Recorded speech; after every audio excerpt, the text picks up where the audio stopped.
Hello everyone. Last class में हमने पढ़ लिया था ब्राउन रिंग कॉम्प्लेक्स के बारे में। आज हम देखेंगे प्रूशियन ब्लू कॉम्प्लेक्स के बारे में। ओके, कॉम्प्लेक्स जो आपके कॉम्प्लेक्स कंपाउंड होते हैं उसका डायरेक्टली फॉर्मूला पूछा जाता है, तो आप फॉर्मूला भी एज इट इज़ याद रख सकते हो। डायरेक्ट फॉर्मूला बेस्ड भी क्वेश्चन आपसे पूछे जाते हैं। ओके, सो प्रूशियन ब्लू कॉम्प्लेक्स का फॉर्मूला होता है आपका Fe4 FeCN6 का होल थ्राइस। ओके, अच्छा, इसके जो अंदर जो दो Fe आपको दिख रहे हैं ना, इन दोनों का चार्ज अलग अलग होता है। तो आपसे पूछा जाता है किस पे चार्ज कितना है, यानी कि किसका ऑक्सीडेशन नंबर कितना है। तो देखो, एक्चुअली में बाहर वाले का ऑक्सीडेशन नंबर होता है +3, अंदर वाले का ऑक्सीडेशन नंबर होता है +2। ओके, अभी हमने कैसे डिसाइड किया किसका +3 है किसका +2, तो देखते हैं। देखो, जनरली Fe पे जो चार्ज है वो या तो +2 होता है या तो +3 होता है, तो इसी दोनों में से हमें डिसाइड करना है। तो हम क्या कर सकते हैं, एक बार बाहर वाले का +2 चार्ज लेके देख लेते हैं और अंदर का +3, और सेकेंड केस में हम बाहर का +3 और अंदर का +2 लेके देख लेते हैं। नेट चार्ज हमारा इस पूरे कंपाउंड पे 0 आना चाहिए, तभी हम मानेंगे हमारा एजम्पशन सही है।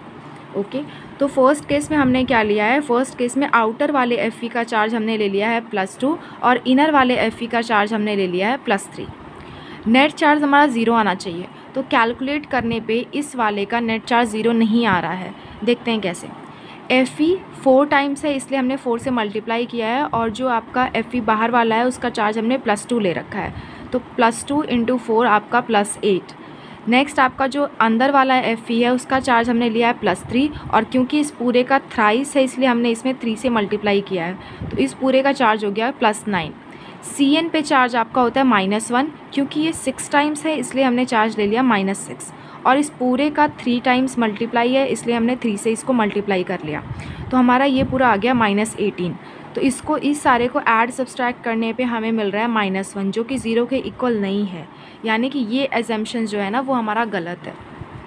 ओके, तो नेक्स्ट एजम्पशन हम क्या ले सकते हैं, नेक्स्ट केस में हम क्या ले सकते हैं कि बाहर वाले को हम +3 मान के देख लें और अंदर वाले को +2 मान लें, राइट। तो इससे हमें क्या देखने को मिलता है, इससे मल्टीप्लाई करने पे कैलकुलेट करने पे हमें 0 चार्ज मिल रहा है, यानी कि ये वाला एजम्पशन जो है वो हमारा सही है। तो अगर आप भूल भी जाओ कि किस पे कितना चार्ज है तो आप इस तरह से कैलकुलेट कर सकते हो। इसका चार्ज जनरली पूछा जाता है आपसे कि कौन सा पे +3 है कौन से पे +2 है। अगर आप भूल जाना तो इस तरह से आप कैलकुलेट करके देख सकते हो। अच्छा, अब आ जाते हैं इसके नोमेनक्लेचर पे। +3 चार्ज जब होता है Fe पे तो हम उसे कहते हैं फेरिक आयन, और अगर +2 चार्ज होता है तो हम उसे कहते हैं फेरस आयन। इसीलिए इस कंपाउंड का नाम हम बोल देते हैं फेरी फेरोसाइनाइड।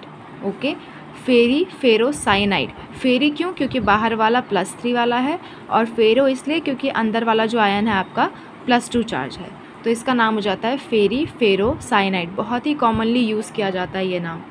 और अगर इसका IUPAC नेम की बात कर लें तो IUPAC नेम होता है आपका आयरन 3 हेक्सासाइनोफेरेट 2।